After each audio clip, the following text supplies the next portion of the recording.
नमस्कार दोस्तों, जैसा कि कल आपने बीपीएससी चेयरमैन का प्रेस कॉन्फ्रेंस का वीडियो देखा होगा, जिसमें उन्होंने बताया जितने सारे भी कन्फ्यूजन थे 13 तारीख को जब नोटिफिकेशन एग्ज़ाम के सिलेबस को लेके आया था, तो उसमें काफ़ी सारे स्टूडेंट के बीच में ये डाउट था, जबकि मैंने ये बातें पहले ही क्लियर कर दी थी पीछे के वीडियो में कि वो पेपर 1 जो क्वालिफाइंग वाला जो पेपर है, जिसमें कि 25 का हिंदी और 75 नंबर का 25 का इंग्लिश और 75 का हिंदी जिसमें पूछा जाना है, उसमें कोई सेपरेट कट ऑफ नहीं है 30% का, वो ओवरऑल 30% है, जैसा कि फिर कल उन्होंने क्लियर इस बात को कर दिया था। तो जैसा कि आप समझ सकते हो कि उन्होंने बता दिया था कि ये जो एग्ज़ाम का पैटर्न है वो पहला जो है वो सबके लिए कॉमन है, और दूसरा जिसमें कि सबका एक अपना कॉमन सब्जेक्ट 100 नंबर का होगा और 50 नंबर का जीएस पूछा जाएगा। तो सब्जेक्ट में जैसा कि मीडिया वालों ने भी पूछा कि आखिर सिलेबस में क्या कुछ रहेगा, तो उस पे उन्होंने कहा कि सिलेबस का जो पैटर्न है वो फिर जो उनका मिनिमम एलिजिबिलिटी क्राइटेरिया है उनके अकॉर्डिंग रहेगा, यानी कोई पीजी किए हुए है तो उसका सिलेबस पीजी तक का रहेगा, कि किसी का ग्रेजुएशन प्लस बीएड है तो वो वहाँ तक का रहेगा। तो ये बातें जो है वो आप कह सकते हो कि इससे कुछ क्लियर नहीं हो पाया कि आखिर सिलेबस में क्या रहेगा, क्योंकि और सब सब्जेक्ट की माने तो चाहे वो सोशल साइंस हो, हिंदी हो, साइंस का सिलेबस हो, तो इन सब सिलेबस में एक अंदाज़ा लगाया जा सकता है कि आखिर हाँ, इस तरह का सिलेबस हो सकता है। बट अगर बात करें कंप्यूटर साइंस की, तो कंप्यूटर साइंस में जैसा कि 2019 में पेपर हुआ था, तो उसमें आपने देखा होगा कि बहुत सारे क्वेश्चन थे जो वो एमएस ऑफिस से पूछे गए थे। ये बातें अलग हैं कि उनमें कुछ क्वेश्चन प्रोग्रामिंग, नेटवर्किंग से रिलेटेड भी क्वेश्चन थे, डीबीएमएस से भी क्वेश्चन थे, बट उसमें एक बहुत बड़ा सेक्शन था जो कि माइक्रोसॉफ्ट ऑफिस से पूछा गया था। तो क्या इस बार भी वो पैटर्न सेम फॉलो होगा, नहीं होगा, ये बातें अभी भी क्लियर नहीं हो पा रही है। तो हम ज़रूर देखते हैं कि जब ये 2-3 दिन में फाइनल नोटिफिकेशन आता है तो उसमें कहीं अलग से इस चीज़ का मेंशन होता है, क्या होता है ये तो आगे देखने वाली बात होगी। लेकिन जहाँ तक कि देखा जाए तो बीपीएससी के चेयरमैन ने ये बातें क्लियर कर दी हैं कि आपका जो जो आप जहाँ तक पढ़े हो, जिस क्लास तक आपका क्वालिफ़िकेशन है, वहाँ तक का आपका होना चाहिए नॉलेज। तो ये बातें इससे स्पष्ट हो रही है कि कुछ क्लियर इसमें हो नहीं पाया कि कहाँ तक क्या पढ़ना है। बट आप अगर एक कंप्यूटर के स्टूडेंट हैं तो आपको ये बात समझ आ चुकी होगी कि आपको किन-किन टॉपिक को टारगेट करना है। मैं ये कहीं से नहीं कहूँगा कि आपको माइक्रोसॉफ्ट ऑफिस को पढ़ना ही नहीं है, क्योंकि उसको कहीं न कहीं इग्नोर करना मेरे ख़्याल से ये जल्दबाज़ी भी होगी और भूल भी होगी। अगर उसमें से 5 2, 4, 5 सवाल अगर उठ के आ जाते हैं, तो ये कहीं न कहीं थोड़ा जिनका प्रैक्टिस इसमें नहीं है उनके लिए ये दिक्कत ज़रूर हो सकता है। तो थोड़ा बहुत उनको वो भी पढ़ के चलना होगा, और बाकी जो कंप्यूटर के जो बेसिक सारे जो फंडामेंटल्स हैं वो सब पढ़ना होगा। अब रही बात, जैसे केवीएस का एग्ज़ाम हुआ था तो उसमें कंप्यूटर में पाइथन का सिलेबस सीबीएसई में है। अब पाइथन का सिलेबस है तो बिहार बोर्ड में भी अगर देखा जाए तो एसटीईटी 2019 हुआ था तो उसमें पाइथन का कोई वैसा क्वेश्चन था नहीं। तो क्या पाइथन के क्वेश्चन इस बार आएँगे, नहीं आएँगे, ये भी एक बहुत बड़ा एक अभी तक क्वेश्चन मार्क है कहिए तो। तो देखते हैं जब फाइनल नोटिफ़िकेशन आता है तब क्या कुछ और क्लियर होता है। तो आज हम बात करेंगे, जो आप लोग के सामने मैं एमसीक्यू का ये पार्ट 2 लेके आया हूँ। पार्ट 1 में हमने कुछ वो क्वेश्चन लिए थे, जो कि आपने देखा होगा, जिसमें हमने फुल फॉर्म से रिलेटेड कंप्यूटर के जो कुछ 8-10 क्वेश्चन थे वो हमने लिए थे। आज की जो सीरीज़ है इसमें लगभग 30 क्वेश्चन को हम कवर अप करे हैं, जिसमें कि 2-3 सवाल वही होंगे जो कि पिछले वीडियो में थे, बट उनको इग्नोर भी करें तो लगभग 25 सवाल ज़रूर होंगे। तो चलिए इस वीडियो को ज़्यादा देर ना करते हुए शुरू करते हैं। तो ये पहला जो क्वेश्चन यहाँ पे आप देख सकते हो, हमारा ये अगर हम क्वेश्चन की बात करें तो ये पटना हाई कोर्ट का क्वेश्चन है, जो कि अभी हाल में ही 30 तारीख को ये एग्ज़ाम हुआ था, 15 दिन पहले। तो वहाँ पर ये कंप्यूटर से रिलेटेड 10 क्वेश्चन थे, जिस क्वेश्चन को आपको देखना ज़रूरी है, क्योंकि ये भी बिहार का ही एग्ज़ाम था और इसमें भी कंप्यूटर का 10 क्वेश्चन सेट किया गया था। तो निश्चित रूप से आपको ये क्वेश्चन देखना चाहिए, जो आखिर क्या क्वेश्चन था।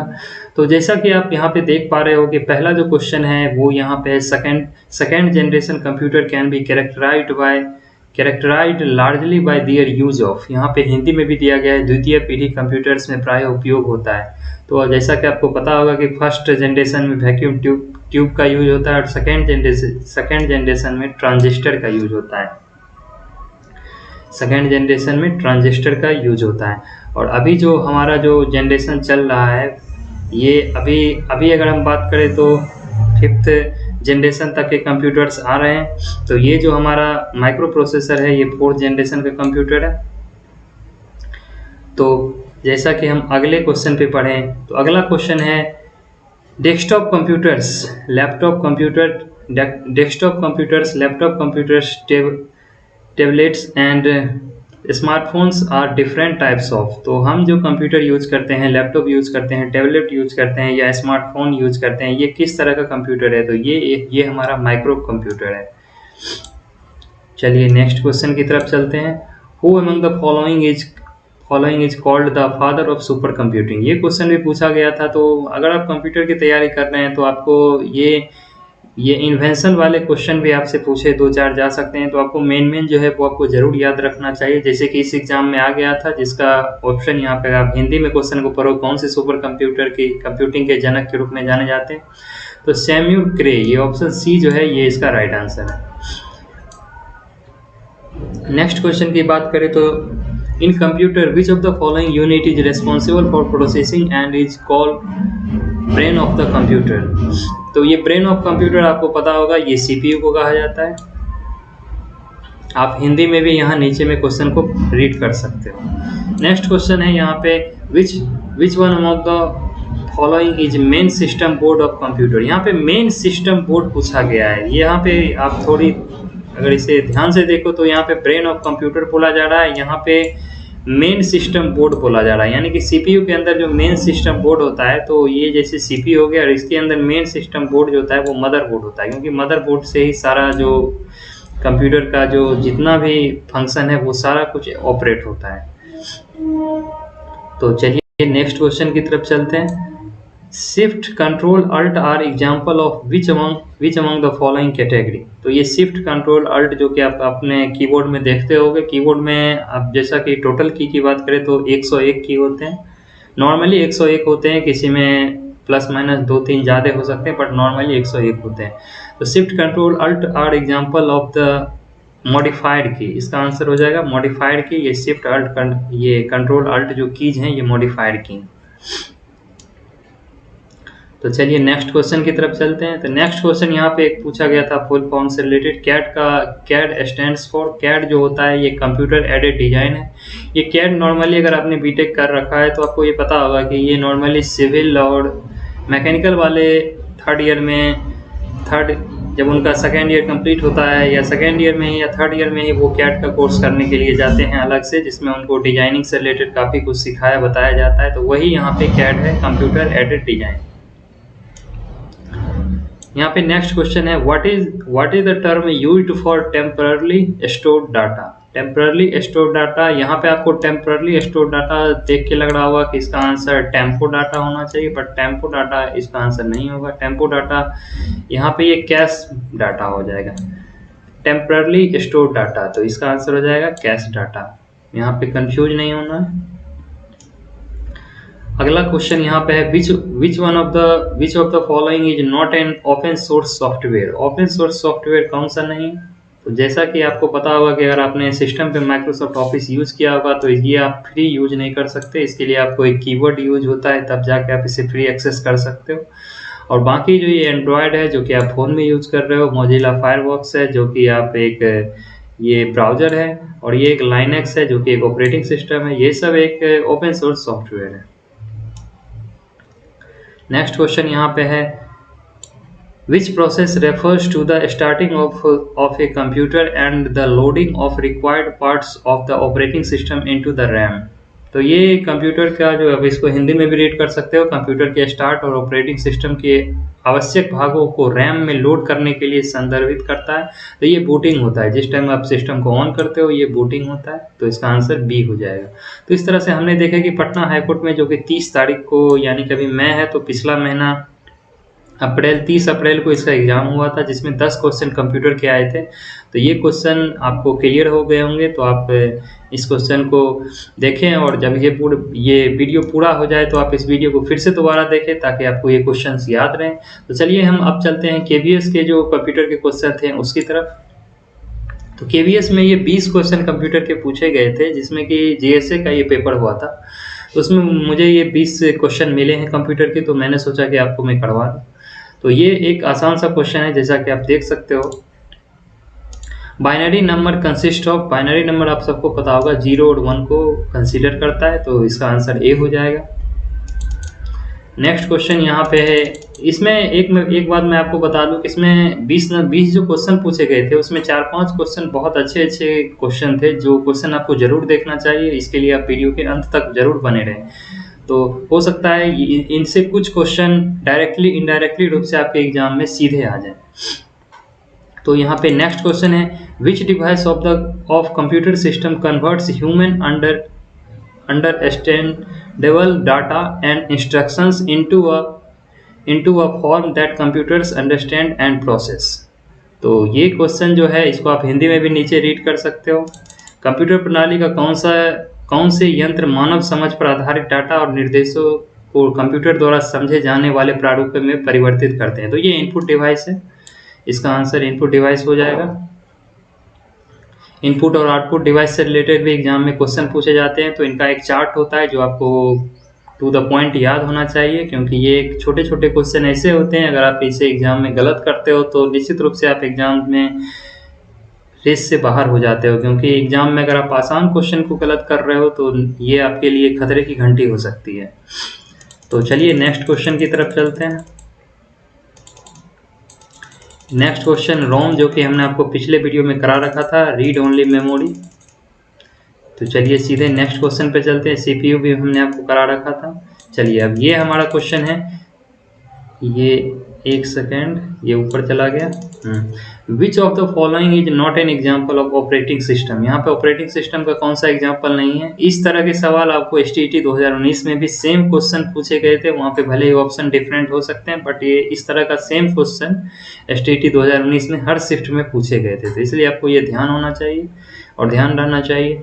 तो जैसा कि यहाँ पे पूछा जा रहा है कौन सा ऑपरेटिंग सिस्टम का एग्जाम्पल नहीं है, तो अगर आप कंप्यूटर यूज कर रहे हो तो आप आसानी से इस सवाल का आंसर दे सकते हो। यहाँ पे iOS एक ऑपरेटिंग सिस्टम है, लाइनक्स एक ऑपरेटिंग सिस्टम है, एंड्रॉयड एक ऑपरेटिंग सिस्टम है जो कि आप फोन में यूज करते हो, और MS ऑफिस एक सॉफ्टवेयर है, ये कोई ऑपरेटिंग सिस्टम नहीं है।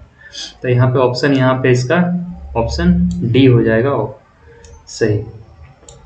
चलिए अब यहाँ पे अगर हम बात करें which of the following is largest memory unit compare to the other available option. तो यहाँ पे लार्जेस्ट मेमोरी यूनिट पूछा है, जो कि इस ऑप्शन में लार्जेस्ट कौन सा है। तो इस ऑप्शन के हिसाब से चले तो यहाँ पे किलोबाइट का मतलब KB हो गया, गीगाबाइट का मतलब GB हो गया, यहाँ पेटाबाइट का मतलब हो गया PB, और मेगाबाइट का मतलब हो गया MB। तो इस सब में अगर बात करें तो ये PB सबसे बड़ा है। तो आप जैसे कि कहोगे कि ये PB है क्या, तो इसके लिए मैंने यहाँ पे एक चार्ट भी बना रखा है आप लोगों के लिए।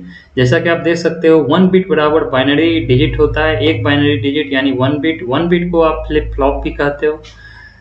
4 बिट बराबर एक निप्पल होता है। ये क्वेश्चन जो है एग्जाम में बार बार पूछा गया है। इसको मैं थोड़ा और बड़ा कर देता हूँ, इसको मैं थोड़ा बड़ा कर देता हूँ ताकि आप लोग को देखने में थोड़ी आसानी रहे। हाँ, तो चलिए 4 बिट बराबर एक निप्पल होता है, 8 बिट बराबर 1 बाइट होता है। ये जो एक निप्पल वाला क्वेश्चन है ये कई बार एग्जाम में आया है, इसलिए इसको आप जरूर याद रखें। तो चलिए आगे बढ़ते हैं। 1024 बाइट बराबर 1 KB होता है, 1024 KB बराबर 1 MB होता है, 1024 MB बराबर 1 GB होता है। ये GB वही है जैसा कि आप स्मार्टफोन में 64 GB 128 GB मेमोरी को यूज करते हो, तो यही 1 GB है, गीगाबाइट। और यहाँ पे 1024 GB बराबर 1 TB होता है, 1 TB, और 1024 TB बराबर 1 PB होता है। यहाँ पे P का मतलब है पेटा। 1024 PB बराबर 1 EB होता है, E का मतलब है एक्सा। 1024 EB बराबर 1 ZB होता है, Z का मतलब है जेटा। तो ये इस तरह से ये टर्म है, ये आपको कुछ जो हैं मेन ये सारे आपको कम से कम ये यहाँ से सवाल भले कम आते हैं बट यहाँ से सवाल जरूर आते हैं, और एक ये सवाल यहाँ पे आता है और एक ये सवाल पे आता है 8 बिट बराबर 1 बाइट। तो ये आपको ध्यान होने चाहिए। तो चलिए क्वेश्चन की तरफ चलते हैं हम लोग। ये क्वेश्चन हमारा आ गया। तो हाँ, हम यहाँ पे पेटाबाइट पे थे, तो इसका आंसर हो जाएगा C।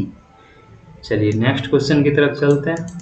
नेक्स्ट क्वेश्चन यहाँ पे which of the following software you preferred most to write a formal application. तो फॉर्मल एप्लीकेशन लिखने के लिए आपको मोस्टली कौन सा एप्लीकेशन आप यूज करते हो? जैसे आपको ऑप्शन दिया गया है माइक्रोसॉफ्ट एज। तो एज जो है ये एक ब्राउजर है जो कि अभी नया ही इधर साल 2 साल में माइक्रोसॉफ्ट ने लॉन्च किया है।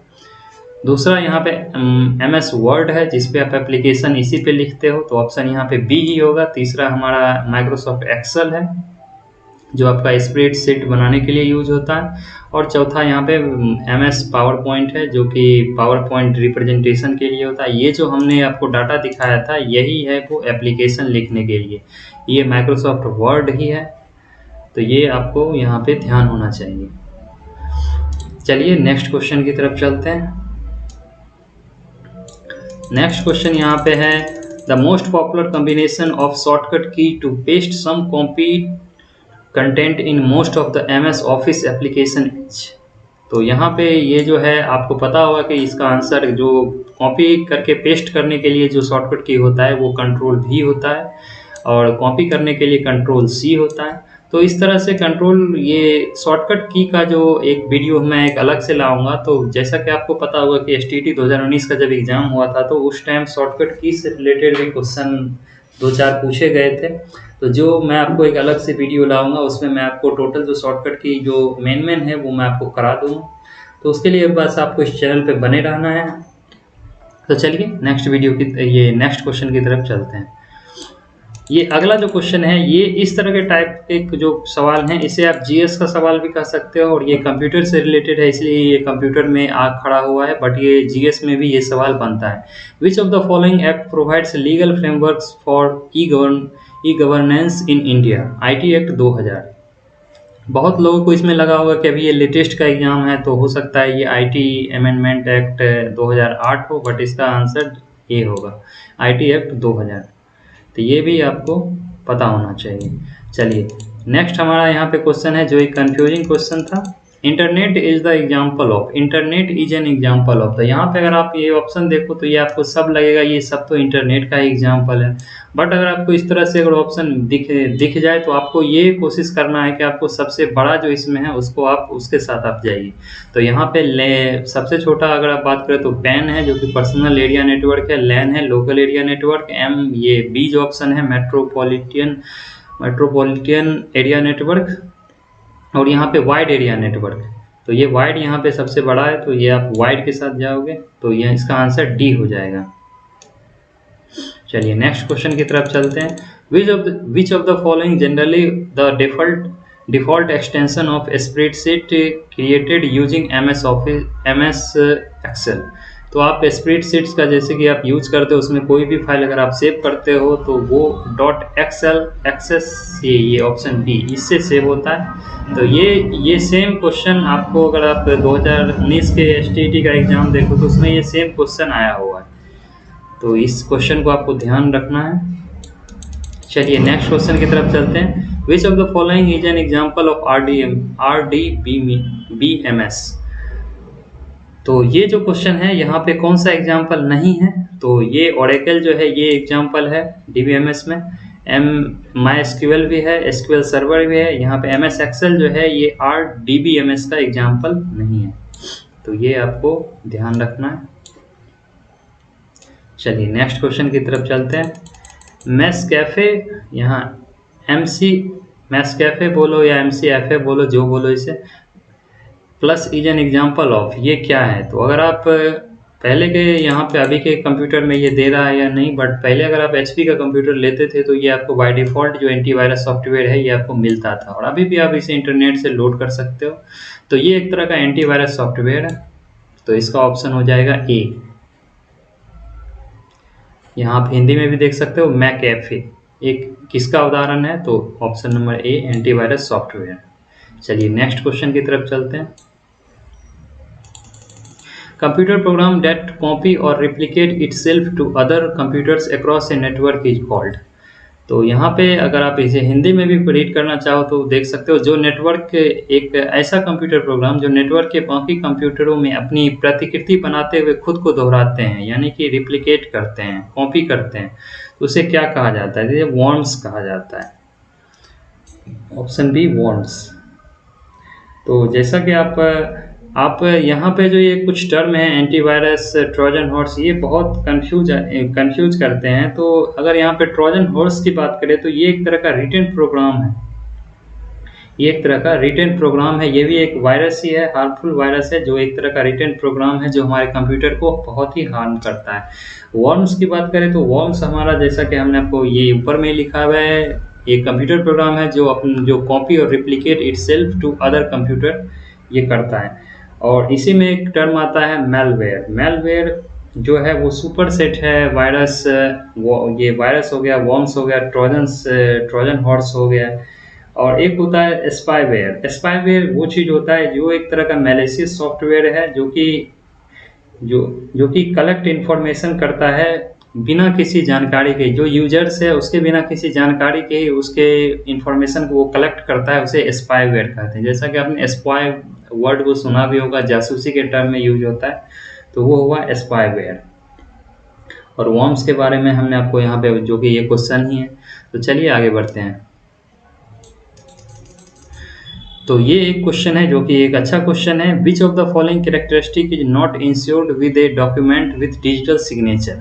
तो यहाँ पे हिंदी में भी रीड कर सकते हो। डिजिटल हस्ताक्षर वाले एक प्रलेख के संदर्भ में इनमें से कौन सा अभिलक्षण सुनिश्चित नहीं होता है। तो सुनिश्चित नहीं होता है तो ये इसका पुनः प्रयोग नहीं हो सकता। ये प्रमाणीकरण, गोपनीयता, नॉट रीयूजेबल, ऑथेंटिकेशन और कॉन्फिडेंशियलिटी। तो यही इसका राइट आंसर भी है, ऑप्शन सी, यानी गोपनीयता। यहाँ पे है जो आप डिजिटल सिग्नेचर के टर्म में जो है कौन सा जो लक्षण है वो सुनिश्चित नहीं होता है, तो ये गोपनीयता ही है इसका आंसर है। तो ये आपको ध्यान रखना है। और एक नीचे ऑप्शन आप देख सकते हो, can't be modify once sent. एक बार भेजे जाने के पश्चात बदला नहीं जा सकता। ये सब तो होते हैं, ये नहीं होता है। ठीक है, ऑप्शन सी। चलिए नेक्स्ट की तरफ चलते हैं। Which of the following is not a source of virus entering your computer. तो एक जो ये अभी ऊपर हमने वर्म्स वगैरह, ट्रोजन हॉर्स, स्पाईवेयर, इन सब टर्म को देखा था। तो यहाँ पर अगर हम बात करें तो ये क्वेश्चन है जो कौन सा ऐसा सोर्स है जिसके थ्रू आप कंप्यूटर में वायरस एंटर नहीं कर सकता है। आप इसको नीचे हिंदी माध्यम से जो देखना चाहे वो देख सकते हैं। किसके माध्यम से वायरस आपके सिस्टम में प्रवेश नहीं कर सकता है। तो ये आपका हिंदी में ऑप्शन है, ऊपर इंग्लिश में।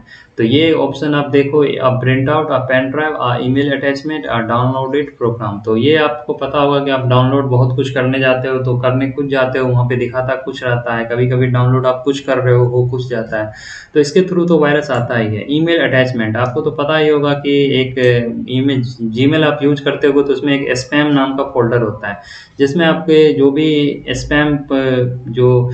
स्पैम वाले जो मैसेज होते हैं उसमें जाके वो कलेक्ट हो जाते हैं। तो वो एक ईमेल अटैचमेंट ही है जो कि आपका एक वायरस के रूप में वो आपके सिस्टम में आ सकता है। और पेन ड्राइव, जैसा कि आपको पता होगा कि पहले, अब तो पेन ड्राइव का यूज़ थोड़ा कम हो गया है, बट पहले यूज़ ज़्यादा होता था। पहले अगर आपका सिस्टम ठीक ठाक चल रहा है, आप अपने फ्रेंड का किसी का पेन ड्राइव अपने जैसे सिस्टम में लगाते थे, तो कुछ 1-2 दिन बाद आपको फील होता था कि मेरा सिस्टम पहले की तरह वर्क नहीं कर रहा है, या कुछ डाटा है जो कि, या कुछ फ़ोटो है, या कुछ फाइल्स हैं जो कि करप्ट हो गए हैं। तो इस तरह से दूसरों के पेन ड्राइव भी जो कि काफ़ी सारे सिस्टम में यूज होते हुए आते थे, तो लोग उनका भी यूज़ करते थे, तो उससे भी सिस्टम में वायरस एंटर कर जाता था। बट ये प्रिंट आउट से ये कोई भी वायरस एंटर नहीं होता, क्योंकि प्रिंट आउट ऑलरेडी आपके सिस्टम से कनेक्टेड होता है। और जब आप उसे प्रिंट करते हो तो वो एक आउटपुट के रूप में हमारे सिस्टम प्रिंटर से निकलता है, तो उसमें हम इनपुट कुछ ले नहीं रहे होते हैं, वो बस हम आउटपुट के रूप में सॉफ्ट कॉपी को बाहर करते हैं। तो चलिए नेक्स्ट क्वेश्चन की तरफ चलते हैं। ये एक थोड़ा लंबा चौड़ा क्वेश्चन है जो कि आप देख सकते हो, ये KVS के एग्जाम में पूछा गया था। अगर आप इस पूरे क्वेश्चन को पढ़ो तो identify the type of cyber security attack from the following options in which malicious attackers send message pretending to be trusted person or organization to manipulate a receiver. Ask them to perform action like installing a malicious file or software, clicking a malicious link or devaluing sensitive information etc. इसे क्या कहा जाता है? आप इसे हिंदी में भी read कर सकते हो। उस साइबर सुरक्षा हमले की पहचान करें जिसमें विद्वेषपूर्ण हमलावर किसी भरोसेमंद शख्स या संस्था की फर्जी पहचान अपनाकर प्राप्तकर्ता को संदेश भेजकर उनसे विभिन्न गतिविधियां करवाते हैं। उदाहरण के लिए कोई नुकसानदेह फाइल या सॉफ्टवेयर डाउनलोड करवाना, किसी नुकसानदेह लिंक पर क्लिक करवाना या संवेदनशील जानकारी लेना। ये आपको पता होगा कि इस तरह के कॉल्स आपको बहुत सारे आते होंगे, जो जिसे फिशिंग बोला जाता है। कंप्यूटर के टर्म में इसे फिशिंग बोला जाता है, जो आपको कॉल करके आपको कहा जाता है कि आप केबीसी में आपका नाम आ गया है या फिर आपको लॉटरी लगी है। इस तरह से जैसे कि ऐसे जामताड़ा वाले बहुत सारे इस तरह के फिशिंग कॉल करते हैं, जिसमें आपके बैंक डिटेल या आपके पर्सनल इन्फॉर्मेशन की कुछ जानकारियाँ आपको बता के आपसे बहुत सारा डिटेल मांग आपको उस तरह का लोभ दिया जाता है, ताकि आप उसको कुछ पैसे सेंड करो। जैसा कि आपने देखा होगा कि एसटीईटी का जब रिजल्ट आया था, उसके बाद से बीएसईबी ऑफिस की तरफ से कहो या जहाँ से भी कहो, इस तरह के कॉल्स लोगों को जा रहे थे। उनके पास उनकी कुछ पर्सनल डिटेल थी, जिस वजह से वो इस तरह से ऐसा कर पा रहे थे। तो ये पर्सनल डिटेल्स भी निकालने का काम ज़्यादातर साइबर कैफे वाले का होता है, क्योंकि वही पर्सनल डिटेल आपका शेयर करते हैं। तो मैं यही कहूँगा कि अगर आप लोग अपना फॉर्म भरते हो तो कोशिश करें कि अपना फॉर्म खुद से भरने का, क्योंकि आप साइबर कैफे में अगर आप जाते हो तो वहाँ पे आपके इन्फॉर्मेशन को वहाँ पे 100, 200, 500 इन्फॉर्मेशन को इकट्ठा करके कलेक्ट करके सेल किया जाता है। उसका एक अलग रेट होता है, जिसमें आपकी टोटल जो इन्फॉर्मेशन है वो दे दी जाती है, और जब रिजल्ट आता है, रिजल्ट आने वाला होता है, तब आपको इस तरह से कॉल करके आपको फंसाया जाता है। तो ये एक तरह का फिशिंग प्रोसेस ही है। चलिए नेक्स्ट क्वेश्चन की तरफ चलते हैं। अब नेक्स्ट क्वेश्चन है, which of the following allows a user to send an additional file along with the email. तो इसे अटैचमेंट बोला जाता है। किस माध्यम से उपभोक्ता ईमेल के साथ अतिरिक्त फाइल भी भेज सकते हैं। यानी अगर आप ईमेल में कुछ लिख के भेज रहे हो, उसके साथ साथ आपको कुछ फाइल्स भेजने हैं, आपको कुछ पिक्स भेजने हैं, आपको कुछ पीडीएफ फाइल भेजने हैं, आपको जो भी भेजने हैं, वीडियो भेजने हैं, तो आप फिर उसको अटैच करोगे तभी वो जाएगा। ठीक है, तो चलते हैं अगले क्वेश्चन की तरफ।